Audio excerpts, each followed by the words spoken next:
महाराष्ट्र विधानसभा अधिनियम 292 हा विरोधी पक्षाच्या वतीनं जो अंतिम आठवडा प्रस्ताव या ठिकाणी मांडला जातो त्याच्यावर मी माझे विचार व्यक्त करण्याकरता उभा आहे। आणि त्याचबरोबर सत्ताधारी पक्षाच्या वतीनं नियम 293 अन्वये देखील प्रस्ताव जो मांडला गेलेला आहे, मला असं वाटतं की हे दोन्ही प्रस्तावावर आपण आता एकत्रित चर्चा करतोय, नाही एकाच प्रस्तावावर। मग सत्ताधारी पक्षाचा प्रस्ताव लॅप झाला, मला हेच रेकॉर्डवर मुद्दामून अध्यक्ष महोदय आणायचं होतं। विरोधी पक्षाच्या प्रस्तावाला मी प्राधान्य दिलेलं आहे। धन्यवाद धन्यवाद अध्यक्ष महोदय। अध्यक्ष महोदय, हे अधिवेशन विदर्भामध्ये होतंय, म्हणजे आपल्या राज्याच्या उपराजधानीमध्ये नागपूरमध्ये होतंय। सर्वसाधारणपणे नागपूर कराराप्रमाणे वर्षातलं 3 अधिवेशनापैकी एक अधिवेशन आपण नागपूरला घ्यायचं मान्य केलेलं आहे आणि त्याप्रमाणे हे अधिवेशन या ठिकाणी होतंय।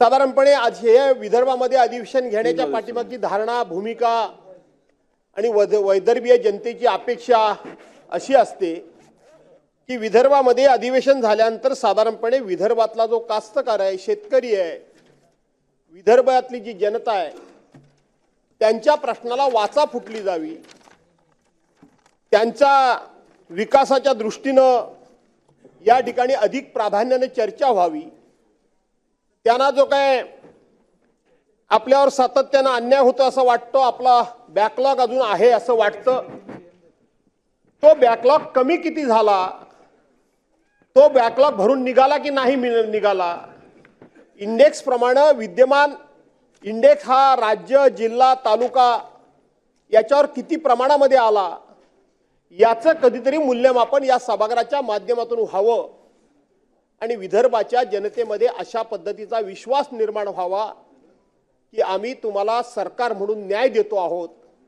आम्ही तुम्हाला दुर्लक्षित करत नाही आहोत, आम्ही तुमचे अधिकाधिक प्रश्न प्राधान्याने सोडवण्याचा प्रयत्न करतो आहोत, अशा प्रकारचा एक संदेश या सभागृहाच्या माध्यमातून विदर्भाच्या जनतेमध्ये आणि पर्यायाने महाराष्ट्रामध्ये जाणं अपेक्षित असतं।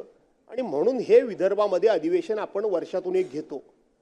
अध्यक्ष महोदय, आपण देखील याच भागातले विदर्भातले जात, बुलढाणा विदर्भामध्ये येतं ना, विदर्भातले जात अध्यक्ष महोदय।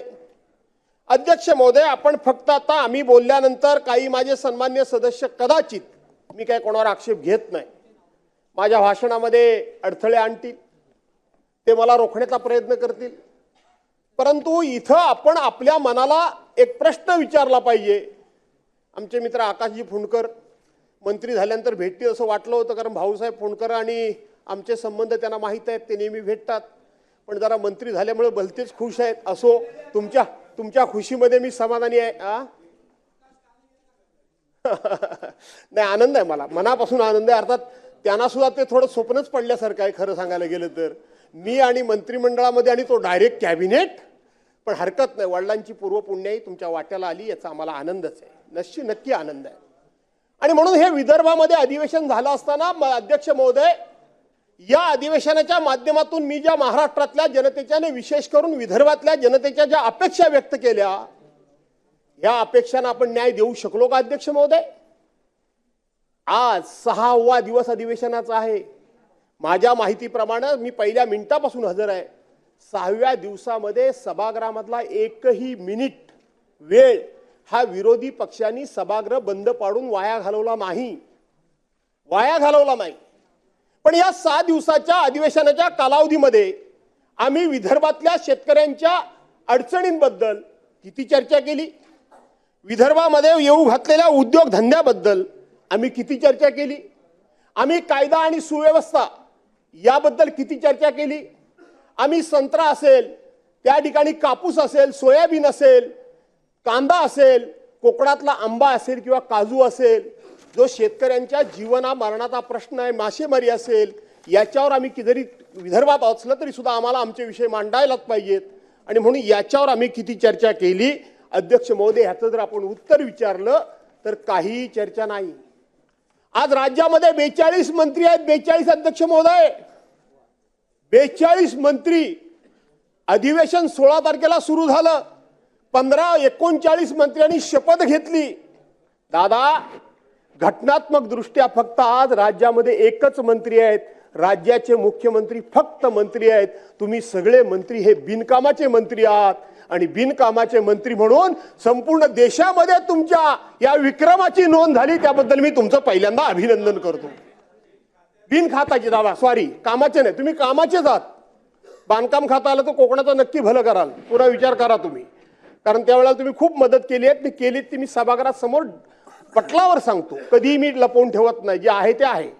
आणि म्हणून तुम्ही बिन खात्याचे मंत्री, पण जाऊ द्या, मनातल्या मनात बाकी सरकारी सोयीसुविधा तुम्हाला मिळत आहेत, त्यामुळे तुम्ही खुश आहात, याच्या तुमच्या आनंदामध्ये आम्ही आहोत. पण जनतेच्या पदरात काय पडलं हा प्रश्न तुम्ही विचारा. अध्यक्ष महोदय, हे सरकार सत्तेवर आल्यापासून म्हणजे मागच्या वेळेला आणि आता 1 जुलै 2022 ते 31 डिसेंबर 2022 पर्यंत या विदर्भामध्ये 1505 लोकांनी आत्महत्या केल्या. अध्यक्ष महोदय, 1 जानेवारी 2023 ते 31 डिसेंबर 2023 2900 शेतकऱ्यांनी आत्महत्या केल्या. अध्यक्ष महोदय, 1 जानेवारी 2024 ते कालच्या 30 नोव्हेंबर 2024 पर्यंत 2335 शेतकऱ्यांनी आत्महत्या केल्या. याचा अर्थ जवळजवळ 7000 शेतकऱ्यांनी आत्महत्या केल्या. 7000 शेतकऱ्यांनी आत्महत्या केल्या. ह्या आत्महत्येचं प्रमाण किंवा आत्महत्येचा प्रकार किंवा आत्महत्या होण्याचं केवळ हे सरकारच्याच कारकिर्दीत झालं अशा पद्धतीचा मी आरोप करणार नाही, अजिबात करणार नाही. परंतु सरकार म्हणून ज्या वेळेला आपण सत्तेवर येतो त्यावेळेला आपण महाराष्ट्राच्या जनतेला उद्देशून राज्यपाल महोदयांच्या भाषणाच्या माध्यमाच्या द्वारे किंवा अर्थसंकल्पाच्या द्वारे आपण त्या ठिकाणी असा संदेश पाठवत असतो की हे आमचं सरकार सत्तेवर आल्यामुळं आता आम्ही हा भाग आत्महत्या मुक्त करू. मुक्त करणं थोडं अवघड काम झालेला आहे, प्रयत्न होतात, पण तरी देखील 7000 आत्महत्या होणं मला वाटतं या राज्यकर्त्यांच्या कारकिर्दीतला आणि या महाराष्ट्रातल्या इतिहासातला सगळ्यात मोठा विक्रम आहे असं म्हटलं तर अध्यक्ष महोदय ठरणार, या ठिकाणी वावगं ठरणार नाही. अध्यक्ष महोदय, शेतकरी आत्महत्या मुक्त महाराष्ट्र करण्याची माननीय मुख्यमंत्र्यांची घोषणा ही कागदावरच झाली.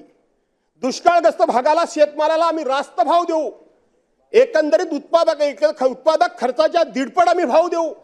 कुठे आहे अध्यक्ष महोदय, कुठे आहे एमएसपी आहे, कुठे एमएसपी? दुधाचे पडलेले भाव मध्यंतरी सरकारनं जाहीर केलं की आम्ही दुधाच्या पडलेल्या भावाला या ठिकाणी सुधारित करण्याकरता पर लिटर 10 रुपये आम्ही त्या ठिकाणी वाढीव देऊ. कुठे आहेत अध्यक्ष महोदय त्याचा वाढीव? तरी सुद्धा का शेतकरी आता या ठिकाणी शेतकऱ्यांना दुष्काळ अवकाळीमध्ये झालेल्या नुकसानाची मदत मिळालेली नाही. पीक विमा योजना, मला या सदनाचे सदस्य सुरेश अण्णा धस मला वाटतं आहेत की बाहेर आहेत मला माहित नाही. मी आज सकाळीच म्हणजे सेविंग वगैरे करताना काही मी भाषण ऐकत असतो, मी भाषण ऐकत होतो, योगायोगानं या सभागृहातले सदस्य सुरेश अण्णा धस यांचं भाषण मी ऐकलं. यांचं त्यांनी टीव्हीवर दिलेली मुलाखत मी ऐकली. त्यांनी सांगितलं की जवळजवळ 1000 पानांचा बंच मी या ठिकाणी राज्याचे उपमुख्यमंत्री माननीय अजितदादांच्याकडे नेऊन दिलाय, पुरावे नेऊन दिलेत. आणि त्यांनी सांगितलं की गेल्या 2.5-3 वर्षाच्या कालखंडामध्ये राज्याच्या शेती विभागाकडून करोडो रुपयाच्या विमा कंपन्यांच्या या सगळ्याच्या पोटभरणी करता म्हणून शेतकऱ्यांच्या पोटावर मारून हजारो कोटींचा भ्रष्टाचार झालाय. हे मी म्हणत नाही तर सत्ताधारी पक्षाचे सदस्य त्यांनी माननीय राज्याचे मुख्यमंत्र्यांच्याकडे दिलेल्या कागदांचा हवाला देऊन मी जेव्हा ऐकलं तेव्हा मी स्वतः शॉक झालो. त्यांनी बीड मधलं, त्यांनी संपूर्णपणे उस्मानाबाद मधलं, धाराशिव मधलं वगैरे काही उदाहरणं त्यांनी दिली, भूम परांडा वगैरे त्यांनी उल्लेख केला. मी शॉक झालो अध्यक्ष महोदय. त्यांनी स्पष्टपणे सांगितलंय की सरकारी यंत्रणा वापरून, सरकारी अधिकार वापरून मंत्र्यांच्या सहकारामुळे या ठिकाणी या विमा कंपन्यांची पोटं भरून हजारो कोटी रुपयाचा भ्रष्टाचार झालाय. अध्यक्ष महोदय, हे सत्ताधारी पक्षाचे सदस्य म्हणतायत. हा विषय कधीतरी माननीय मुख्यमंत्री महोदयांनी या सगळ्या गोष्टीचं गांभीर्याने दखल घेतली पाहिजे. मी माननीय मुख्यमंत्री महोदयांना विनंती करेन की 2014 ते 2019 मी तुम्हाला सभागृहात बघितलंय, अनेकांना पाठीशी घालण्याचं, अनेकांच्या गुन्ह्यावर पांघरून घालण्याचं, अनेकांच्या चुकांवर पांघरून घालण्याचं काम तुम्ही केलं. पण आता पुन्हा पुन्हा ते करू नका. प्रचंड असं तुम्हाला आता बहुमत आहे. नाही तर एक दिवस हे सगळे गुन्हे जर तुम्ही पाठीशी घालत बसलात तर एक दिवस तुमच्याबद्दल म्हणावं लागेल कि राम तेरी गंगा मैली हो गई, पापियों के पाप धोते धोते धोते. देवेंद्रजी, अशा पद्धतीनं चुकीच्या गोष्टींना जर तुम्ही पाठीशी घातलात तर कदाचित तुम्ही जी परवांच्या दिवशी एक काव्य केलं तसंच पद्धतीचं विडंबनात्मक काव्य तुमच्यावर करण्याची मात्र वेळ आणू नका. एवढंच मी या निमित्तानं सांगतो. एवढंच या निमित्तानं मी सांगतो. कांद्याचे भाव पडले, कांद्याचा शेतकरी त्याचं त्यावेळेला आपण काय ते उठवतात ते बाहेरचं, आणि म्हणून त्याचं धोरण सातत्यानं बदलत आलं. वेळेवर कर्ज वाटप नाही, बँकांची सातत्यानं अडवणूक, कर्ज घेतलेला असलेला सिबिलची होणारी विचारणा, या सगळ्यामुळं शेतकरी हा नागवला गेलाय. आणि त्यातलाच शेतकरी सुद्धा तुमचा कापूस असेल, सोयाबीन असेल किंवा अन्य या भागातला संत्रा उत्पादक असेल. मला या वेळेला मला नक्की माहित नाही, परंतु या वेळेला आम्ही जेव्हा रस्त्यानं जातो तेव्हा संत्री अतिशय सुंदर दिसतात, चांगल्या प्रकारची. नेहमीसारखी अशी सुकलेली चिमलेली वगैरे संत्री दिसत नाहीत, परंतु त्या संत्र्याला योग्य तो भाव सुद्धा या ठिकाणी मिळाला पाहिजे. आणि म्हणून इथं मी आपल्याला विनंती करतो की आपण सरकारनं आता या विषयामध्ये लक्ष देण्याची गरज आहे. ही आत्महत्या त्या ठिकाणी कमी करण्याची 100% थांबणं अशा पद्धतीचा मी दावा करणार नाही, कारण हा वर्षानुवर्षेचा चालत आलेला विषय आहे. आणि म्हणून त्या आत्महत्या कमीत कमी कशा होतील याचा विचार अध्यक्ष महोदय सरकारनं करावा, अशा प्रकारची मी या ठिकाणी विनंती करतो. अध्यक्ष महोदय, आपण इथं सांगतो की नेहमी विदर्भाचा बॅकलॉग भरून काढण्याकरता, विदर्भाच्या तरुणांना त्या ठिकाणी हाताला काम देण्याकरता, शेतकऱ्यांच्या आत्महत्या कमी करण्याकरता म्हणून आम्ही या ठिकाणी मोठ्या प्रमाणामध्ये उद्योग हे विदर्भ आणि थोडंसं मराठवाड्यामध्ये करतो आहोत असं सातत्यानं सांगितलं जातं. परंतु अध्यक्ष महोदय, आज काय परिस्थिती आहे राज्याची? राज्याची परिस्थिती ही आहे की देशामध्ये इज ऑफ डुईंग बिझनेस मध्ये जर बघितलं तर देशात आपलं राज्य हे 13व्या स्थानावर आहे, 13व्या नंबरला आहे. पहिल्या आणि दुसऱ्या नंबरच्या आम्ही गोष्टी करतो, परंतु 13व्या नंबर हा सरकारी आकडे मी तुम्हाला सांगतोय. शासनाच्या उदासीन धोरणामुळे गेल्या 2 वर्षामध्ये आपल्या राज्यातले जे अनेक होऊ घातलेले उद्योग, येऊ घातलेले उद्योग हे आज गुजरात असेल, कर्नाटक असेल, तामिळनाडू असेल, आंध्र प्रदेश असेल यांच्यामध्ये गेले. आणि म्हणून ही दिवसागणिक राज्य, ह्या राज्यांचा आम्हाला हेवा, राज्यांबद्दल आम्हाला तिरस्कार किंवा त्यांच्या मनाबद्दल, त्या राज्यांबद्दल, त्यांच्या राज्यातल्या प्रगतीबद्दल आमच्या मनामध्ये कुठलाही दुस्वास नाही, आमच्या मनामध्ये कुठलाही त्या राज्याबद्दल द्वेष नाही. पण जे आमच्या ताटातलं आहे, जे आमच्या पुढ्यातलं आहे, आमच्या राज्यातली पोरं बाळ उपाशी आहेत आणि आम्ही जर दुसऱ्याला देण्यामध्ये आम्ही किती उदार राजे झालो, अशा प्रकारचा मोठेपणा कमवण्यापेक्षा, मिळवण्यापेक्षा त्या राज्याला उद्योग जाऊ द्या, त्या राज्याला स्वतंत्रपणे उद्योग उभे करू द्या. आमचे उभे राहत असलेले उद्योग तिकडे घालवताय, हे फार अन्यायकारक आहे. अध्यक्षामध्ये उदयम या योजनेखाली छोटे छोटे लघु उद्योगांची महाराष्ट्रामध्ये 9,86,330 उद्योगांची नोंद झाली अध्यक्ष महोदय. मात्र मराठवाड्यामध्ये 1,28,000 आणि 315 उद्योगाची नोंद झाली. याचा अर्थ मराठवाड्याला फक्त एकूण राज्याच्या या उद्योगामध्ये 13% नोंद झाली. अध्यक्ष महोदय, विदर्भामध्ये 1,39,471 या ठिकाणी उदयम ह्या योजनेखाली छोट्या छोट्या उद्योगांची नोंद झाली. याचा अर्थ विदर्भाला फक्त 14%च त्या ठिकाणी नोंद झाली. जे काही नवीन राज्यात उद्योग येत आहेत ते आजही मी सांगतो की तो माझा भाग जरी असला तरी मुंबई, पुणे, नाशिक या विकसित भागामध्ये जास्तीत जास्त हे उद्योग येत आहेत. कधी आम्ही या भागाचा या ठिकाणी उद्योगात भरभराट करणार, कमी या भागाला आम्ही कधी या ठिकाणी रोजगार देणार, याचा विचार सुद्धा आपण करण्याची गरज आहे. आणि त्याचबरोबर शहरांची प्रचंड अशा पद्धतीची वाढ होते आहे. आणि म्हणून या भागामध्ये सुद्धा हे भाग जर मागासलेले पुढे यायला पाहिजे असतील तर आपण इथं या ठिकाणी हे उद्योग धंदे आणले पाहिजे. अध्यक्ष मध्ये आजही जर आपण रेकॉर्ड बघितला राज्याचा तर विदर्भ मराठवाडा हा औद्योगिक दृष्ट्या भरपूर मागे आहे, खरंच मागे आहे. हा मागे आहे, सातत्यानं मागे आहे, अशा मध्ये म्हणण्याला काहीतरी इथं या ठिकाणी आधार आहे.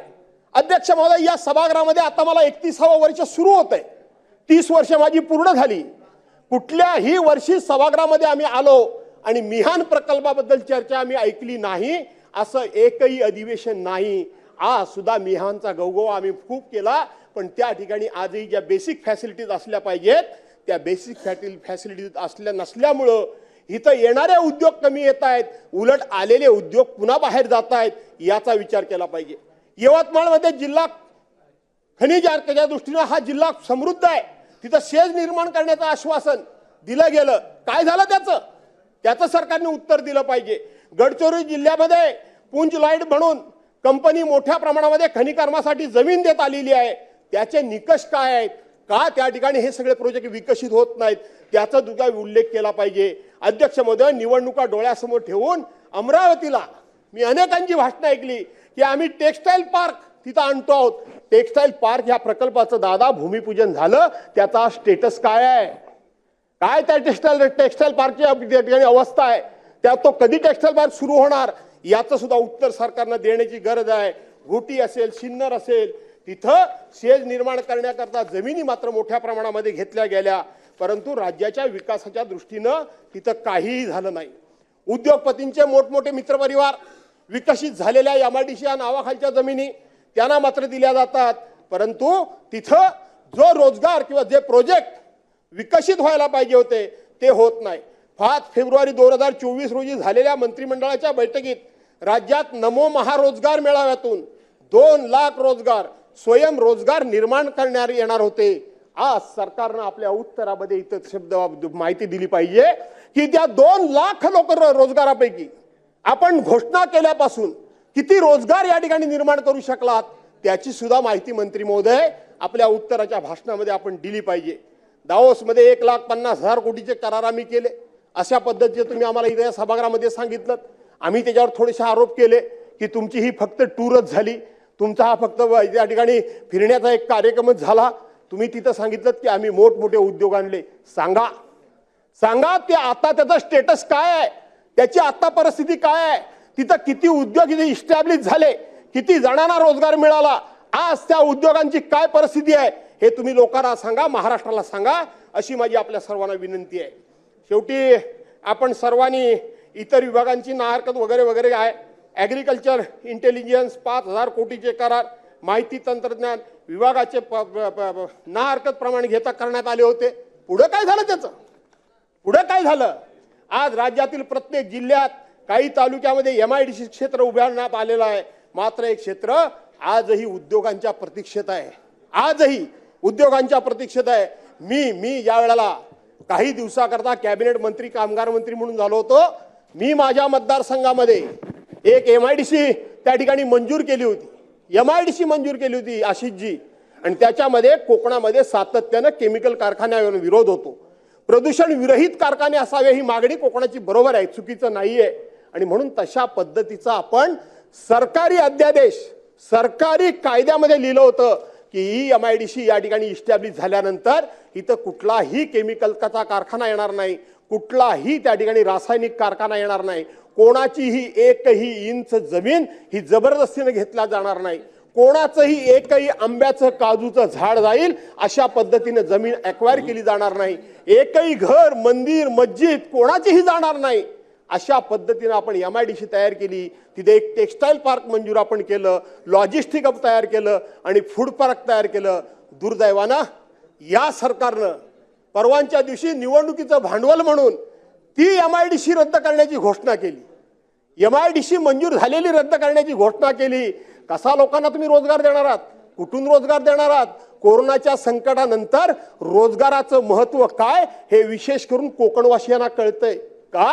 तर कोकणातला जवळजवळ घरपट माणूस हा मुंबई पुण्यामध्ये छोटी मोठी कामं करतो, रोजगार करतो, नोकरी करतो, तो इंडस्ट्रियलिस्ट फार मोठा नाही. त्यानं आपलं आयुष्य आपलं जीवन हे नोकरी अशा पद्धतीचंच एका चाकोरीबद्ध अशा चौकटीमध्ये बंद केलेलं असल्या कारणानं तुम्ही त्याच्या जर हाताला रोजगार देणार नसाल तर तुम्ही कशी त्याची उन्नती करणार, कशी त्याची प्रगती करणार, कसा त्याचा उत्कर्ष करणार, कसा करणार? आणि म्हणून मंजूर झालेली MIDC वास्तविक तिथं त्या ठिकाणी नवीन कारखानदारी आणायला पाहिजे होती. आमच्या जिल्ह्याचे उद्योगमंत्री होते मी त्यांना नाना तऱ्हेने विनंती केली की तुम्हाला या ठिकाणी माझा मतदारसंघ म्हणून जर काही आणायचं नसेल तर जरूर आणू नका, पण मंजूर झालेली MIDC रद्द करू नका ही विनंती केली. राजकारणाकरता कधी कधी आपण आपल्या भागाचा कसा बळी घेतो, आपल्या विकासाचा आपण कसा गळा घोटतो, त्याच्या अनेक उदाहरणांपैकी हे एक उदाहरण आहे.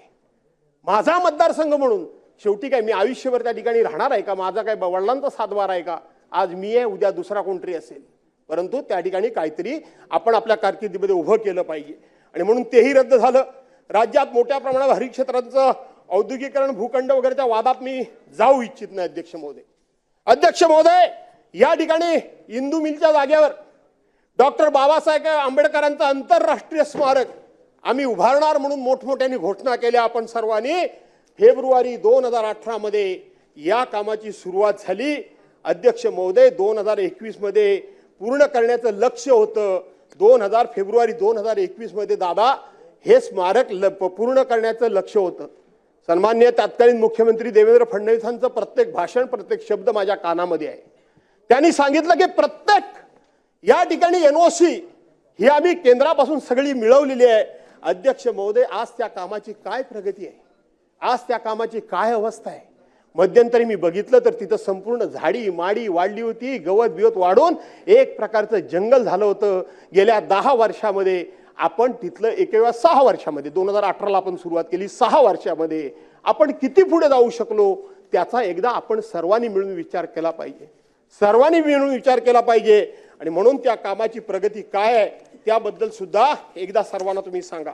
आज तिथं त्या कामाच्या संदर्भामध्ये सांगा म्हणून मी तुम्हाला विनंती करतो. अध्यक्ष महोदय, आपण छत्रपती शिवाजी महाराज यांचं अरबी समुद्रामध्ये एक आंतरराष्ट्रीय दर्जाचं स्मारक उभं करायचं अशा पद्धतीची आपण सुरुवात केली. देशाचे पंतप्रधान सन्माननीय मोदी साहेब यांच्या हस्ते आपण भूमिपूजन 2014ला केलं. 24 डिसेंबर 2016 रोजी, 14 नाही 24 डिसेंबर 2016 रोजी एक आपण माननीय पंतप्रधान महोदयांच्या हस्ते त्यांना बोलवून वेगवेगळ्या ठिकाणच्या माती वगैरे असलं काय आणून आपण त्या ठिकाणी त्याचं भूमिपूजन केलं. दुर्दैवानं त्या दिवशी माझ्याच मतदारसंघामधला एक तरुण, 21-22 वर्षाचा तरुण, आज आपल्याला माहित आहे की विनायक मेटे हयात नाहीत, त्यांच्याबरोबर काम करणारे विक्रांत आंबरे नावाचे सदग्रस्त, त्यांचा भाचा दुर्दैवानं त्याच बोटीतून प्रवास करताना त्या पाण्यामध्ये पडला आणि तो दुर्दैवानं त्या ठिकाणी मृत झाला. त्या दिवशीच झाला. बरं ठीक आहे, मग मी सुधारणा करतो की नंतर गेले, परंतु तो पाहणी करायला गेले तेव्हा झाला असेल, हरकत नाही. परंतु 24 डिसेंबर 2016 रोजी आपण त्या स्मारकाचं भूमिपूजन केलं. आज काय झालंय, या स्मारकासाठी लागणाऱ्या विविध परवानग्या असतील, ना हरकत दाखले असतील, काम L&T कंपनीला आपण दिलेलं आहे. जवळजवळ 3643 कोटी रुपयाचं काम आज 2024 झाली, त्याच्यावर शेकडो कोटी रुपये खर्च झाले, पण त्या स्मारकाची एक वीट सुद्धा लागली नाही. दादा, छत्रपती शिवाजी महाराजांचं स्मारक हे आपल्या सर्वांच्या करता म्हणून स्वाभिमानाचा विषय आहे, सन्मानाचा विषय आहे, स्फूर्तीचा विषय आहे, आपल्या सर्वांच्या मध्ये एक शौर्याचा विषय आहे. आणि छत्रपती शिवाजी महाराज तुम्ही काय मी काय कुणी काय फक्त घोषणा देण्याकरता नाहीये.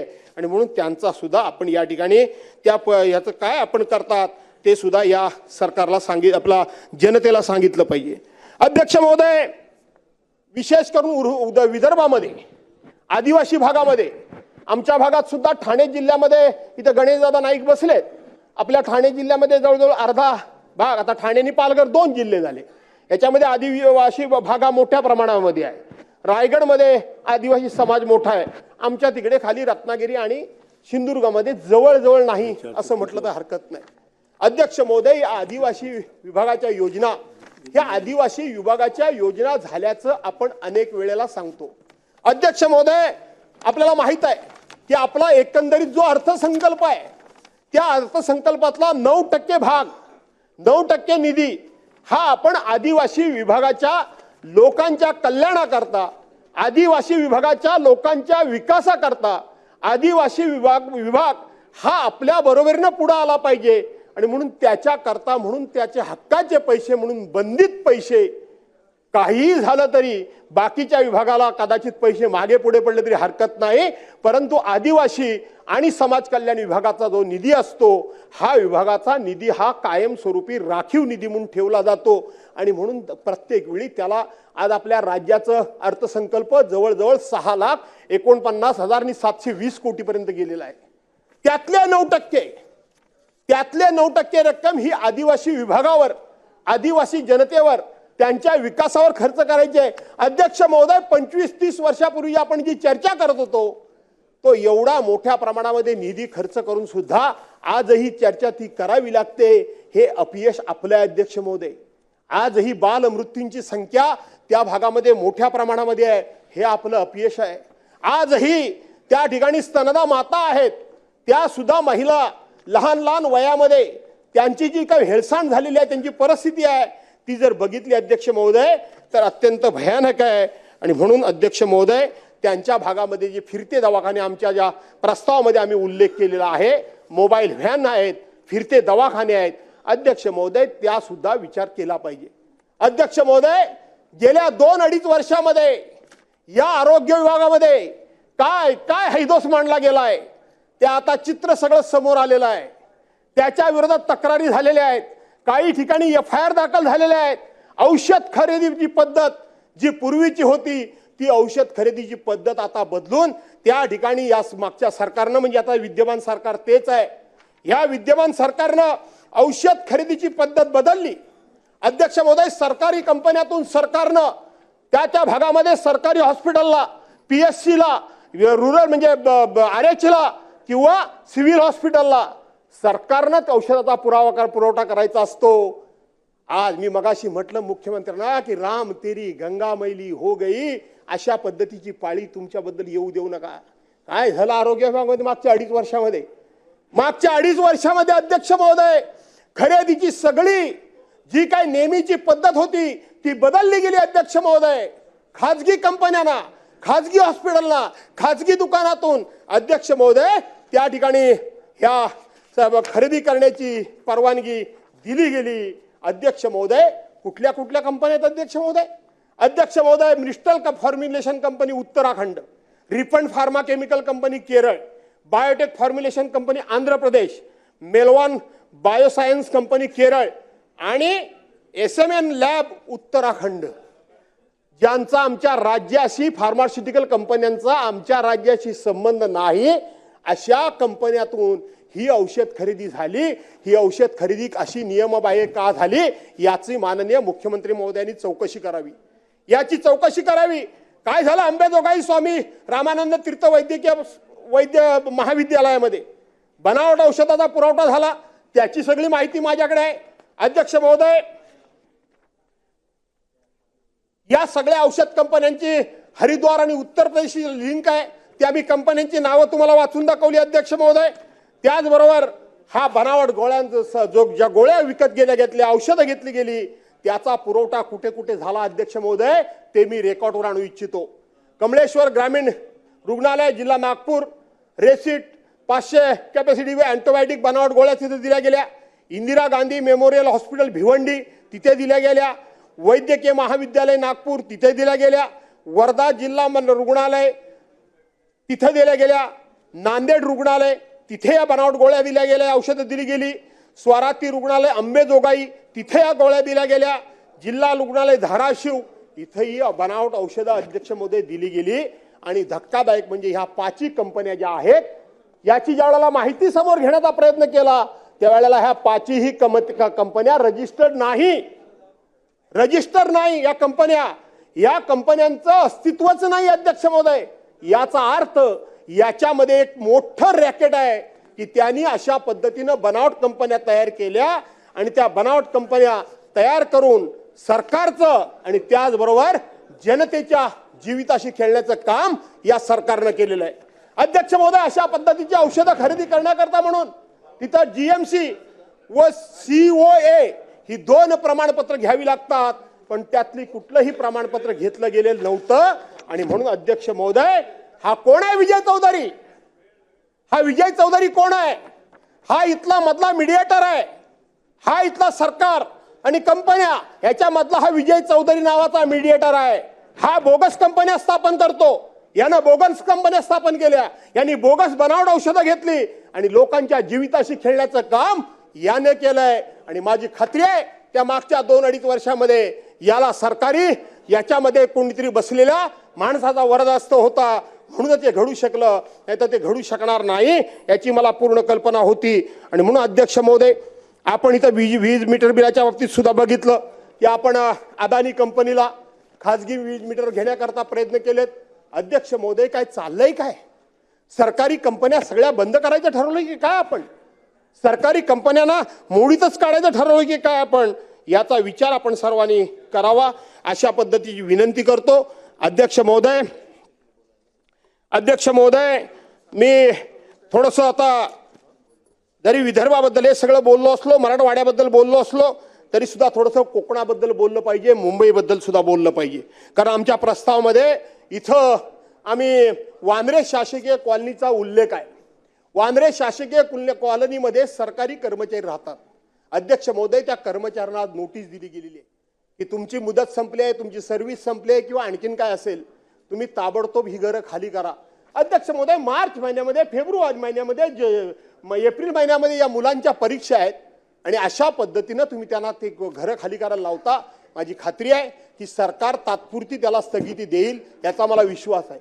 पण अध्यक्ष महोदय, माझं पुढचं म्हणणं आहे, अध्यक्ष महोदय, माझं म्हणणं हे आहे की शेवटी आपण जर बघितलं तर 99.99% हे शासकीय कर्मचारी हे मराठी आहेत. थोडेसे IAS, IPS, IFS हे वरचे जर अधिकारी सोडले तर सगळे क्लास 1 पासून क्लास 2, क्लास 3, क्लास 4 हे सगळे मराठी अधिकारी आहेत. दादा, कधीतरी आज आपण एकमेकावर आरोप करतोय. काल परवा ते कुठे कल्याण डोंबिवलीला घडलेली घटना, त्या कल्याण डोंबिवलीला घडलेली घटना आम्ही जेव्हा सभागृहामध्ये उपस्थित केली त्यावेळेला मी एक उत्तर ऐकलं जबाबदार माणसांचं की मुंबईमधला मराठी माणूस बाहेर जायला जबाबदार कोण? मुंबईमधला बाहेर जाणारा मराठी माणूस बाहेर जायला, मुंबईच्या बाहेर जायला जबाबदार कोण?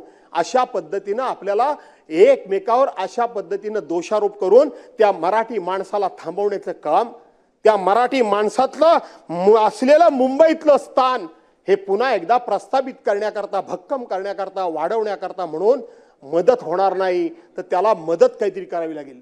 मला असं वाटतं की यातला बहुसंख्य कर्मचारी वर्ग, अध्यक्ष महोदय, मराठी वर्ग आहे, मराठी माणूस आहे. तो रिटायर झाल्यानंतर नियमाप्रमाणे बाहेर त्याला काढलं पाहिजे इथपर्यंत बरोबर आहे.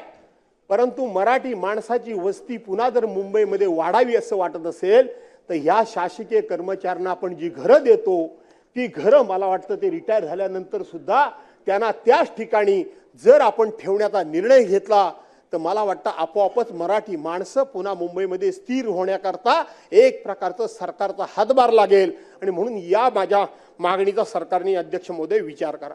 अध्यक्ष महोदय, आज महाराष्ट्र जीवन प्राधिकरणाचा उल्लेख आम्ही याच्यामध्ये आमच्या प्रस्तावामध्ये आणलाय.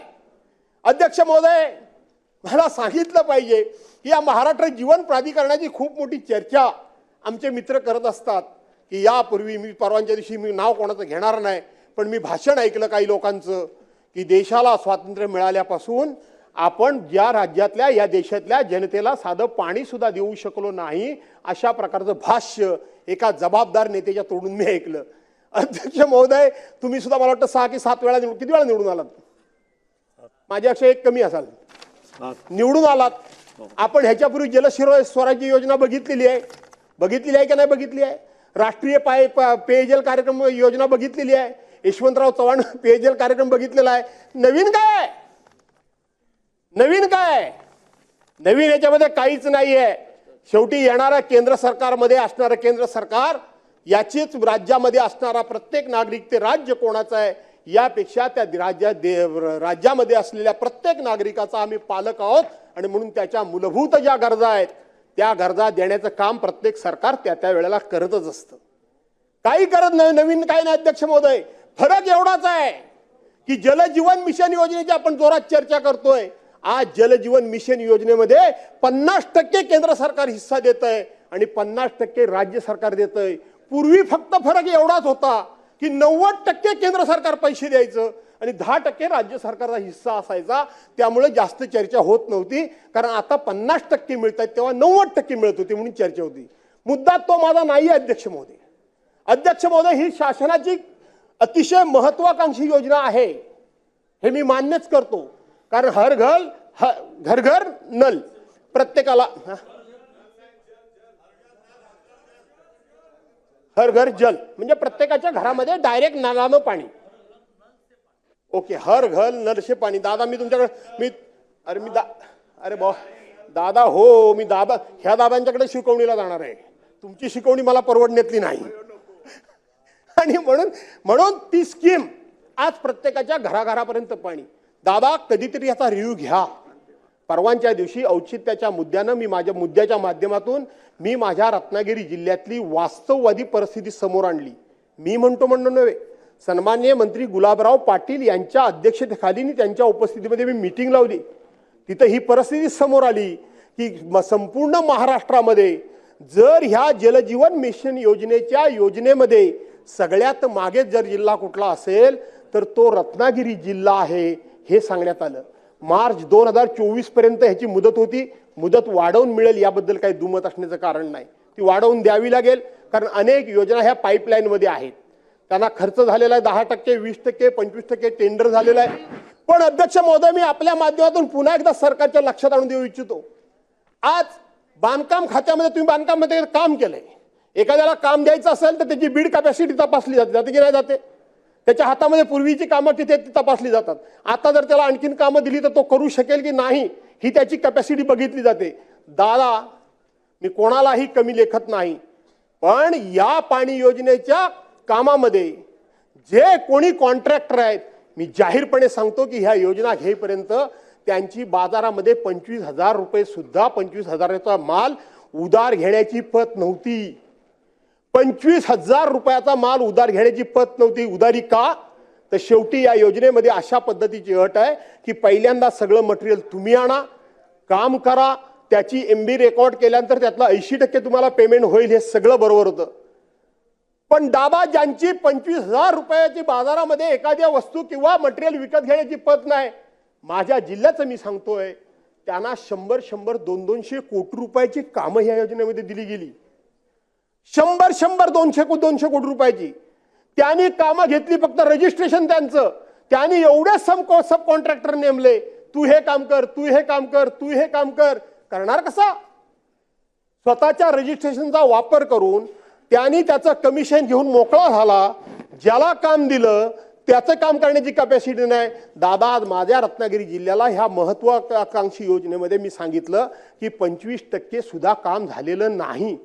अनेक वेळा या विषयामध्ये मी आवाज उठवला. मी कोणाही व्यक्तीच्या विरोधात नसतो. मी संपूर्ण माझ्या राजकीय जीवनामध्ये कोणाच्याही पोटावर मारलेला नाही. जरूर मी आक्रमक आहे, मी रागीट आहे, पण मी हे असं कधी काम करत नाही. विरोधातला विरोधक जरी असला तरी त्याच्या विरोधात, त्याच्या पोटावर, त्याच्या कामाधंद्यावर, त्याच्या रोजगारावर कधीही मी लेखणी तर चालवलेली नाही. जर असेल तर थोडंसं तोंडावर बोलून बडबडायचं, पण कधीही कोणाच्या विरोधात तक्रार करत नाही. पण दादा, ही महत्वाकांक्षी योजना पूर्णपणे आज माती मोल होते. याच्याकरता गेले कित्येक वर्ष मी टाळं फोडतोय. मला माहित नाही आता ते खातं कोणाकडे येणार आहे. पुन्हा या संदर्भामध्ये कधीतरी एकत्र बोलवून ह्याचा रिव्ह्यू घ्या. न पेक्षा हे सरकारचे करोड रुपये मातीमोल होणार आहेत, एवढंच मी सांगतो. अध्यक्ष महोदय, आज राज्यामध्ये MBBS डॉक्टर किती आहेत? माझ्या माहितीप्रमाणे राज्यामध्ये एकंदरीत जी प्रायमरी हेल्थ सेंटर वगैरे आहेत, याला तर कमीत कमी राज्यामध्ये आज डॉक्टरांची संख्या 42% जवळजवळ कमी आहे. 42%पेक्षा कमी आहे. आज आपण त्यांच्या मदतीला BAMS डॉक्टर देतोय. BHMS देत नाही, परंतु BAMS डॉक्टर आपण देतो. परंतु आज सगळ्या प्रायमरी हेल्थ सेंटरमध्ये RH मध्ये आपल्याला कंपल्सरी एक MBBS डॉक्टर ठेवावा लागतो. आणि तो जर MBBS डॉक्टर ठेवला नसेल तर ते नियमबाह्य होतं. जर आपल्या भागामध्ये सुद्धा, कारण आता त्यांची सुद्धा शेवटी लाईफस्टाईल बदललेली आहे. लोक हल्ली ग्रामीण भागामध्ये राहायला तयार होत नाहीत. जर ते मोठ्या शहराकडे जर जात असतील तर आदिवासी एरियामध्ये कोण राहणार याचा सुद्धा विचार आपण सर्वांनी करावा. महिलांवरचे अत्याचार एवढे मोठ्या प्रमाणामध्ये वाढलेले आहेत अध्यक्ष महोदय. पर मिनिटाला माझ्या माहितीप्रमाणे आपल्या राज्यामध्ये 126 अत्याचार हे महिलांच्यावर होत आहेत आणि म्हणून हे महिलांच्यावर होणारे अत्याचार आज राज्यामध्ये महिलांच्यावर होणाऱ्या अत्याचारामध्ये आपलं राज्य हे 4थ्या नंबरला येऊन ठेपलंय. आपलं राज्य ड्रगच्या बाबतीत काय उडता पंजाब होतो की काय अशा प्रकारची परिस्थिती आज या ठिकाणी निर्माण झालेली आहे. आणि म्हणून अध्यक्ष महोदय मी टीका या विषयामध्ये टाळलेली आहे. मी काही धोरणात्मक मुद्दे या ठिकाणी मांडलेले आहेत की आपण आदिवासी विभागाचा आदिवासी समाजाचा कशा पद्धतीने उत्कर्ष करणार, कशा पद्धतीने त्यांचा विकास करणार, आज या ठिकाणी शेतकऱ्यांना निश्चितपणे तुम्ही काय देणार अशा प्रकारचे प्रश्न या ठिकाणी मी उपस्थित केलेले आहेत. आणि त्याचबरोबर राज्यामध्ये वैद्यकीय सेवेचा ओढालेला बोजवारा, राज्यामध्ये वैद्यकीय सेवेमध्ये झालेला प्रचंड भ्रष्टाचार, राज्यामध्ये पाणी योजनेचे वाढलेले 3-13, राज्यामध्ये ड्रग्सचं वाढलेलं प्रमाण, राज्यामध्ये वाढलेलं गँगवार, काय झालं पुण्यामध्ये जे विद्येचं माहेरघर म्हणून समजलं जातं आज कोयता गँग त्या भागामध्ये खुलेआमपणे फोटो बघतो आपण. कोयता गँगच्या लोकांनी सुळसुळाट मांडलाय. काय झालं परवाच्या दिवशी संतोष काल माननीय मुख्यमंत्री महोदयांनी उत्तर दिलं म्हणून मी त्यावर जास्त भाष्य करू इच्छित नाही. पण त्या उत्तरानं महाराष्ट्राचं समाधान झालेलं नाही. त्या उत्तरानं महाराष्ट्राचं समाधान झालेलं नाही. महाराष्ट्राच्या मनामध्ये निश्चितपणे अशा पद्धतीची एक शंका निर्माण झाली आहे की माननीय मुख्यमंत्री महोदय कोणाला वाचवण्याकरता म्हणून काही प्रयत्न करतात की काय अशी शंका झाली. काय त्या संतोष देशमुखचा ज्या पद्धतीनं हलाल हलाल हलाल हलाल करून ज्या पद्धतीनं त्याला मारलं गेलं, अध्यक्ष महोदय ही हिंमत कुठून येते, ही हिंमत कुठून होते? अरे एवढी का माणूस की लोप पावली, एवढा का माणूस या ठिकाणी क्रूर झाला, कशा करता? हे सगळं पैशा करता, पैशा करता असेल किंवा नसेल, वैयक्तिक दुश्मनी झाली म्हणून तुम्ही या टोकाला जाता, या टोकाला जाता. कसे जाऊ शकतात? मी राज्याच्या मुख्यमंत्र्यांना जाहीरपणे सांगतो, एक सदस्य म्हणून सांगतो, वैयक्तिक माझा मी भास्कर म्हणून सांगतो की अशा बाबतीत कठोर भूमिका घ्या. भ्रष्टाचाराच्या विरोधात कठोर भूमिका घ्या. राज्याच्या विकासाच्या विरोधात, विकासाच्या बाजूनं, विरोधात नाही, विकासाच्या बाजूनं कठोर भूमिका घ्या. आता मला विचारलं, बाहेर पत्रकारांनी विचारलं की माननीय मुख्यमंत्री महोदयांनी एक चांगल्या हुशार जाणकार अभ्यासू लोकांचा, ज्यांना अर्थनीती कळते, ज्यांना आर्थिक धोरण कळतं, जे राज्याची आर्थिक प्रत उंचवू इच्छितात, राज्याचं उत्पन्न वाढवण्याकरता म्हणून काही नवीन सोर्सेस शोधू इच्छितात, तुमचं त्यांच्याबद्दल मत काय? मी डायरेक्ट सांगितलं, जर खरोखर राज्याचे मुख्यमंत्री अशा पद्धतीनं राज्याची आर्थिक स्थिती जर सुधारणार असतील, राज्याची बिघडलेली आर्थिक शिस्त, राज्याची बिघडलेली आर्थिक घडी, होय आर्थिक शिस्त बिघडलेली आहे, अशी राज्याची आर्थिक शिस्त नव्हती. शेवटी बजेटला काय अर्थ आहे की नाही? मग कशाला मांडायचं आम्ही बजेट? एकदा बजेट मांडल्यानंतर एक एक रुपयाचा हिशेब या सरकारच्या माध्यमातून या सभागृहाला द्यावा लागतो. या सभागृहाची मान्यता घ्यावी लागते आणि ते बजेट सुद्धा पुरवणी मागण्या मांडत असताना किती टक्के घ्यावी याच्याकरता गोड बोले समितीनं आपल्याला गाईडलाईन्स दिलेले आहेत. आपल्याला गाईडलाईन्स दिलेले आहेत. आपल्या सर्वांची जबाबदारी आहे की आपल्या महाराष्ट्राचं नाव सगळ्या क्षेत्रामध्ये 1 नंबरला होतं. आपण एकमेकाबद्दल बोलतो, टीका टिप्पणी करतो, आरोप करतो, तुझ्या काळात काय झालं, माझ्या काळात काय झालं, त्याच्या काळात काय झालं, त्याच्या काळात काय झालं. मी इथे माझ्या संपूर्ण राजकीय जीवनामध्ये असं भाष्य केलेलं नाही. अरे जर त्यांच्या काळात चूक झाली असेल तर त्याच्यापेक्षा जास्त मी चूक करावी म्हणून माझं समर्थन होणार आहे का? त्याच्या काळात चुका झाल्या म्हणून तर आपण त्याच्यावर टीका केली, आरोप केली, त्याच्यातून काही दुरुस्ती व्हावी अशा पद्धतीचा आपण विचार केला. माझी विनंती आहे सरकारला की या प्रस्तावाच्या माध्यमातून चांगले निर्णय घ्या. चांगल्या निर्णयाचं आम्ही नक्की समर्थन करू. विरोधाला विरोध करणं हे आम्हाला होणार नाही, माझ्यासारख्याकडून तर वैयक्तिक होणार नाही. पण जिथं चुकीचं असेल तिथं मात्र गय केली जाणार नाही. चुकीचं असेल ते सुद्धा तुम्ही त्याच्यावर पांघरून घाला अशी अपेक्षा मित्रांनो ठेवू नका. सरकारनं, मी मित्रांनो म्हणजे सरकारनं ठेवू नये अशा प्रकारची माझी विनंती आहे. आणि म्हणून अध्यक्ष महोदय, या विरोधी पक्षाचं हे प्रभावी हत्यार आहे, हे प्रभावी आयुध आहे. हत्यार म्हणजे आयुध आहे. मी महिलांच्या अत्याचारापासून सगळ्याच या ठिकाणी सगळी आकडेवारी आणली होती, पण माझं घड्याळाकडे पण लक्ष आहे. आज बरेच वर्षानंतर मला एवढं विस्तार न झालं, मी स्वतःच थांबवतोय, उगाच त्रास घेताय तुम्ही. आणि बऱ्याच वर्षानंतर इतकं मी विस्तारानं बोलतोय. आणि म्हणून हा प्रस्ताव आणण्याच्या पाठीमागं केवळ सरकारच्या उणीवा दाखवाव्या, केवळ सरकारच्या चुका दाखवाव्या, केवळ सरकारवर दोषारोप करावा, केवळ सरकारवर टीका करावी असं नाही अध्यक्ष महोदय. तर या प्रस्तावाच्या माध्यमातून महाराष्ट्राच्या जनतेमध्ये निश्चितपणे काही चांगलं पडेल अशाच भावनेनं मी हा प्रस्ताव आणलेला आहे आणि म्हणून या प्रस्तावावर आपण मला विस्तृतपणे माझे विचार मांडायला संधी दिलीत त्याबद्दल आपल्याला धन्यवाद देतो आणि या ठिकाणी थांबतो. जय हिंद, जय महाराष्ट्र. एबीपी माझा, उघडा डोळे बघा नीट.